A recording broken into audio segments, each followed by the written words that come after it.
남편과 아들이 주님을 만나 너무 감사했지만 사실 그걸 바라보던 엄마의 마음, 교회 나가자는 건 내가 시작한 건데 왜 나는 왜 이럴까? 그렇게 좀 마음이 한쪽에는 좀 불편할 수도 있었겠어요. 어떠세요? 남편과 아들만큼 변화가 크지 않으셨어요? 처음에? 네. 그러니까 제가 처음엔 남편이 변화가 되니까 네. 대화도 잘해주고 또 살갑게 해주니까 너무 좋은 거예요. 하나님이 만져주시니까 제 간증이 아니라 남편의 간증을 제가 대신하고 있었고. 근데 금성이는 수련회 때 아까 말씀드린 것처럼 하나님 만났는데 사춘기 때는 자기 집안 이야기를 아이들이 숨기잖아요. 마이크에 대고 저희 집은 이혼했고 저는 새엄마랑 살고 있다고 고백을 했다는 이야기를 들었어요. 너무 부러운 거예요. 왜냐면 저는 그 당시만 해도 성격이 나서는 성격이 아니었고 누가 간증을 하라고 해도 절대 마이크 잡는 성격이 아니어서 나가지도 않았을 뿐더러 할 얘기가 없었던 거죠. 정작 내 얘기를 할 얘기가 없는 거예요.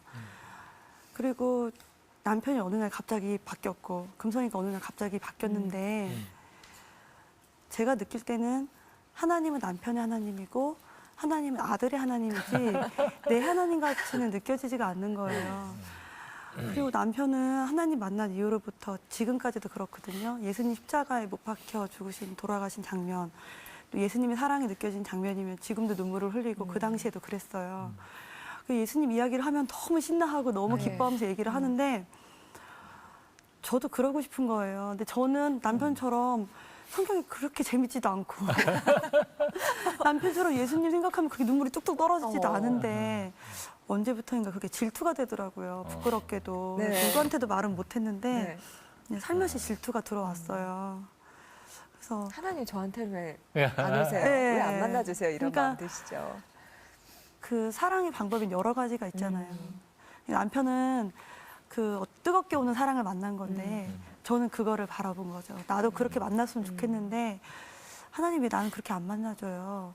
정말 필요한 건 난데 이렇게 절규하던 때도 있었어요. 기도로. 나도 만나고 싶다고. 근데 어느 날 1년이 지나고 금성이가 하나님 만나고 1년이 지났을 때 12월 31일 날 이제 한 해의 마지막 날이었죠. 새벽 기도를 가서 오늘은 다른 기도하지 말고 그냥 내가 받았던 거 그냥 감사의 이유만 하나님께 고백하자.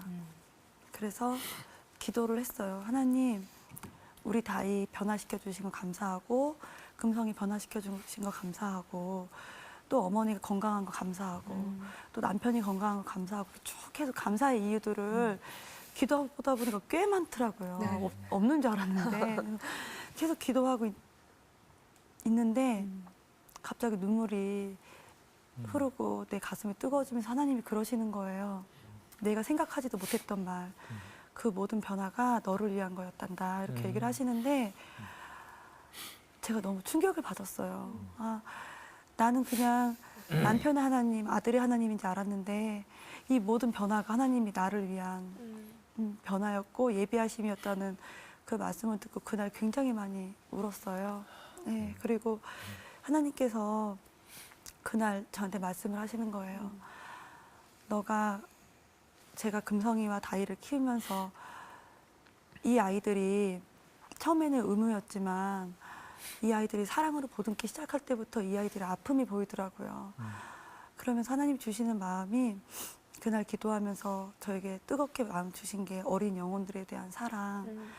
네가 어렸을 때부터 겪고 어렸을 때부터 외로웠던 거, 우리 금성이와 다이가 외로웠던 거, 그거 이상으로 이 세상에는 외롭고 가난하고 소외된 영혼들이 있는데 네가 그 아이들을 위해서 살아라 라는 음성을 들었는데 그때 그렇게 많이 눈물이 나고 내가 생각지도 못했던 그 음성을 들었기 때문에 하나님 알겠습니다 라고 했지만 그게 어떤 건지 그때는 몰랐죠. 그냥 하나님께서 말씀하셨고 알겠습니다. 거기까지만 그 당시에는 기도를 받았고 그날 그렇게 하나님을 만났어요. 그렇군요. 아이들을 위해서 살겠습니다. 그런 소원 기도가 입양으로 연결된 것은 어떤 계기였어요? 그렇게 기도를 했는데 이 땅에 가난하고 소외받고 외로운 영혼이 어떤 영혼이 있을까 어. 고하더라고요. 성경에 말씀한 고하. 그때부터 제가 입양에 대한 생각을 했고 하나님께 서원 기도를 했어요. 하나님 제가 입양을 하겠습니다. 라고 기도를 하나님께 드렸죠. 그렇게 해서 입양을 하셨는데, 근데 사실 그 여자의 마음으로 그렇죠. 내 아이도 한번 가져보고 싶다 이런 생각도 드셨을 것 같은데. 그러니까 네. 나는 두 분 이렇게 딱 보면서 네. 두 분의 아이 참 이쁘고 참 네. 똑똑하고 사랑이 많고 그렇겠다 그런 생각을 좀 해본 그런 적이 있어요. 궁금증이나 네, 그렇죠. 그런 마음도. 근데 제가 남편이랑 얘기하는데요. 우리 둘 사이에 아기가 있었더라도 하람이 하소비만큼은 안 이뻤을 거야. 제가 그러거든요. 믿음이 네. 너무 좋아요. 그렇군요. 그래요. 제가 또 많이 받는 질문 중에 하나가 또 그 이야기예요. 아멘. 남편의 왜냐하면 또 젊었을 때 네, 그렇게 결혼을 또 하셨기 때문에 그런 마음도 있으셨겠다 싶은 생각도 네, 들고요. 임신 테스트기를 사서 제가 확인을 했죠. 하루라도 늦어지거나 좀 그런다면 했는데 계속 음성 반응이 나오더라고요. 사실은 첫 번째, 두 번째, 세 번째 검사를 하고 남편 모르게 했거든요. 네. 이게 음성으로 나올 때마다 그 절망감이 너무 컸어요. 왜 안 그렇겠어요? 네. 저도 사랑한 남자인데. 근데 하나님 앞에 기도를 했어요. 하나님, 저도 임신하고 싶고 저도 남편 아이 갖고 싶은데 아직 때가 아닌가요? 하나님, 저도 아기 갖고 싶어요. 주세요. 라고 기도를 한동안 많이 했었고 그걸로 또 많이 상처를 받은 적도 있었는데, 하나님께서 기도하실 때마다 주는 음성이 하나님 안에 우리는 다 형제 자매인데 너가 내가 준 비전대로 살게 되면 그거보다 더 큰 기쁨을 줄 것이라는 그 마음의 응답을 받았고, 그 후로부터는 마음이 굉장히 많이 평안해졌어요. 그래서 그 이후로부터는 내가 남편과 나 사이에서 낳지 않았더라도 하나님이 주신 그 인연이라면 기쁘게 봐줄 수 있겠구나라는 마음이 들면서 그냥 포기도 아니었고 그냥 자연스럽게 마음이 내려놓진 것 같고, 지금도 저는 그래요. 하나님이 주시면 감사함으로 아멘으로 받는 것이고, 아니면 또 하나님이 주신 또 다른 사역으로 열심히 사랑하면서 살 계획을 갖고 있어요. 네, 아멘. 아주 네. 너무 곱고 아름다운 마음. 네. 근데 아빠에게 물어보고 싶어요. 그게 뭐냐면, 아니, 지금 애 둘 키우는 것도 힘들고 그만큼 전쟁을 치르면서 살아왔는데 아내가 오늘 갑자기 입양하자 그 생각, 그 얘기했을 때 어떤 생각이 팍 들을 수 있어요? 사실 저는 아이 키우는 거에 대해서 자신감을 상실한 상태였어요. 우리 금성이하고 다이를 키우면서 제 자신이 빵점 아빠라는 걸 알았거든요. 그러니까는 이거는 내가 아이를 잘 키울 수 있는 능력이 없구나라는 거를 알게 됐는데, 근데 이제 마음이 두 가지가 있더라고요. 하나는 아내가 어떤 얘기를 할 때 나보다 더 힘들게 그 어려움을 삼켜가면서 사는 걸 알다 보니까 아내가 무엇인가를 저에게 부탁을 하면 이게 거절할 수가 없는 거예요. 네, 저보다 더 힘드는데 근데 그 거절을 또 제가 이렇게 할 수가 없잖아요. 그래서 아내가 얘기하면 그래 그렇게 하자 이렇게 이제 주로 하는데 아이 문제는 좀 두렵더라고요. 솔직히. 네, 그런데 네. 이제 감사한 거는 네.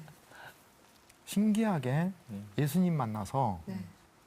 내가 아이를 컨트롤해서 기를 때에 어그러졌던 것들이 회복이 되더라고요. 노니까. 그래서 그런 부분에서 좀 자신감이 생기는 거예요. 그러면 지금 우리 금성이하고 다이가 새로 시작한 것처럼 이 아이들을 처음부터 새로 시작하면 잘 키울 수도 있겠다. 그래서 망친 것도 고치는데 뭐 새로 시작하면 뭐 아주 그냥 완벽하게 네. 키울 수 있어요. 정말 참. 그렇게 마음을 먹고 시작했지만 또 막상 아이를 키우면서 얼마나 좌충 육아담이 펼쳐질까 참 궁금한데 아이를 아까 엄마 키우는 거 쉽지 않았죠? 목도 어떻게? 못 가는 아이 안는 것도 굉장히 겁나고 그러잖아요. 근데 네. 아이가 딱 왔을 때 두 분이 얼마나 당황하셨을까요? 오히려 남편은 네. 담담하게 잘하더라고요. 어. 제가 호들갑을 많이 떨었죠. 처음에 아이가 분유가 묻어 있는데 그게 물집이 잡힌 줄 알고 만지지도 못하고 여기저기 전화해서 큰일 났다고 아기 입에 분유가 묻은 거. 네. 한 적도 있고 목욕시키는 것도 책을 봐가면서 네. 책이 이렇게 목욕시키래 저렇게 목욕시키래 목욕시키는 걸 네. 책을 보면서 하셨어요. 네. 아. 근데 남편이 오히려 담담하게 잘 하더라고요. 네. 네. 정말 자충우돌이었어요. 지금도 이어지고 있어요, 좌충우돌은? 아, 자충우돌은 이어지고 있는데 네. 감사한 거는 네. 제가 이제 사춘기 아이를 둘을 겪었잖아요. 그러니까 이 꼬맹이들의 그 어떤 반란은 귀여워요, 사실. 네. 몸이 힘든 거야, 뭐 마음이 네. 힘든 거에 비하면 네. 견디면 되니까, 그죠? 예. 근데 그 아이들한테 입양 사실은 언제 알려주셨어요? 아직까지는 비밀이에요? 아니면 알려주신 거예요? 저희 하람이 하솜이 네, 예. 하람이 하솜이. 아이에게 처음부터 공개 입양으로 저희가 이제 교회 분들 축복을 받고 하나님의 축복을 받으면서 입양을 했고요. 이 아이 하람이가 저한테는 어떻게 보면 아기 첫사랑이에요.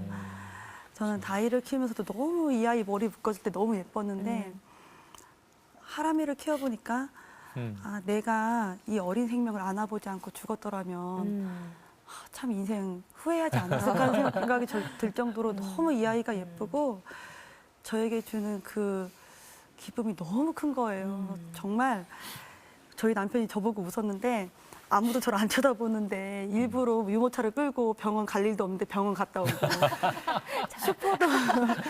슈퍼도 우유를 막 한 번 살 걸 두 번 사러 왔다 갔다 하면서 사람을 아이를 데리고 나가고 네, 싶어서. 너무 자랑하고 다니는 자랑하고 거예요. 싶어서. 네. 아. 길거리에. 그냥 너무 예쁘니까 그렇게 자랑을 하고 싶고 아무도 안 쳐다보는데 혼자서 자아도취감에 빠지게 되는 거예요. 너무 이 아이가 이쁘니까. 그렇게 너무 예쁘다 보니까 이제 마음에 욕심이 들어오더라고요. 이 아이가 그냥 나만의 아이였으면 좋겠는 거예요. 사실은 금성이하고 다이를 키우면서는 이 아이들한테는 엄마가 있잖아요. 네. 이제 그거에 대한 어쩔 수 없는 새엄마의 서글픔이라는 게 어쩔 수 없이 있어요. 많이 비었지만. 근데 똑같이 하람이에게도 그런 마음이 드는 거예요. 이 아이가 온전히 내 아이였으면 좋겠다. 이런 마음이 자꾸 들어오니까 하람이 생모에 대한 존재 자체도 부정하게 되는 그런 단계까지 오더라고요. 그러면서 결국에는 하람이의 출생 과정에 대해서 아는 사람들마저 싫어지는 멀리하고. 거예요. 만나기 네, 싫고 네. 얘기하기 싫고. 그게 어떻게 보면 지금 생각해 보면 가정이었던 것 같은데 그런 과정을 겪고 보니까 이제 다시 또 마음 문을 꽁꽁꽁꽁 닫게 되고 하람이만 보면 너는 내 아이야. 하나님의 아들이라고 이렇게 데려왔는데 이제부터는 내 아이가 돼버린 거예요. 그 기간이 이제 한 몇 달이 지속이 됐죠. 그러다가 어느 날 성경책을 보는데 진리가 너희를 자유케 한다는 그 말씀이 제 마음에 또 들어왔어요. 근데 그 말씀을 처음에 받고 나서는 부정을 하고 싶더라고요. 하나님 알려주고 싶지 않은데 안 듣고 싶어요. 네, 하나님은 또 네. 진실하라고 하시니 그래서 이제 제가 입양 카페 선배들이 모여있는 입양 카페에 가서 글을 보니까 결론은 아이가 태생의 비밀을 거짓된 정보를 가지고 살아가다 나중에 아는 것보다 아이가 인지하기 시작할 때부터 알려주는 게 가장 많이 탈선이 아이가 없었고 상처가 없었다. 물론 이 아이에게 입양이라는 것은 운명적인 상처잖아요. 하지만 네, 그거를 언제 알려주느냐 그 시기라는 거에 대해서 많은 이제 경험한 선배들의 이야기가 있는데 가장 적당할 때가 아이가 이제 말을 시작하면서 엄마 나 엄마 뱃속에서 나왔지. 이때 부모가 응이라고 얘기하면 이미 나는 거짓말을 이 아이에게 이야기하는 거기 그렇지. 때문에 그때 이제 진실을 이야기해 주는 게 가장 적정한 때라고 얘기를 하더라고요. 그래서 세면대 거울을 보고 하람아 너는 엄마가 가슴으로 낳았고 너를 낳은 생모가 따로 계셔 이런 말을 눈물이 안 나올 때까지 연습을 해라라고 얘기를 하는데 정말 많이 울었어요. 이 얘기를 하람이를 아기가 꼬물꼬물거릴 때 이야기를 하면 하람아 사실은 이런 벌써 제 눈에서 눈물이 떨어지는 거예요. 사실은 한마디 해도. 네. 그런데 그러더라고요. 아이는 엄마의 감정에 영향을 크게 받잖아요. 엄마가 울면서 이야기하면 아이는 아 나는 태생 자체가 비운의 주인공이구나. 나는 비운의 주인공이고 나는 슬픈 존재야라고 아이가 인지를 하기 때문에 엄마가 가장 행복하고 가장 아름다운 모습으로 너는 하나님께서 계획하셨고 너는 하나님께서 너무너무 사랑하시기에 엄마를 만나게 해주셨고 이런 부분을 아이들에게 가장 행복하고 가장 아름다운 모습으로 들려주라고 그 마음의 준비가 됐을 때 얘기를 들려주라고 하는데 이제 마음의 준비가 된 것 같아요. 이제 하람이가 말을 하람이가 굉장히 궁금해하기 시작했어요. 네, 그죠? 말을 지금 굉장히 잘하기 시작했는데 이제 거의 대부분 5살 때 그 질문을 많이 한다는데 네.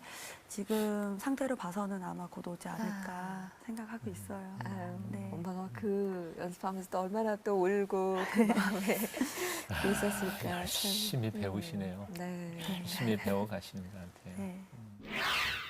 제가 초등학교 4학년 때까지 제 기억 속에 아버지를 본 기억이 5번. 제가 누군가를 사랑하는 데에서 가장 장벽이 됐던 게 저를 낳아주신 생모셨어요. 너 가라, 나 너 보고 싶지 않다 이러시더라고요.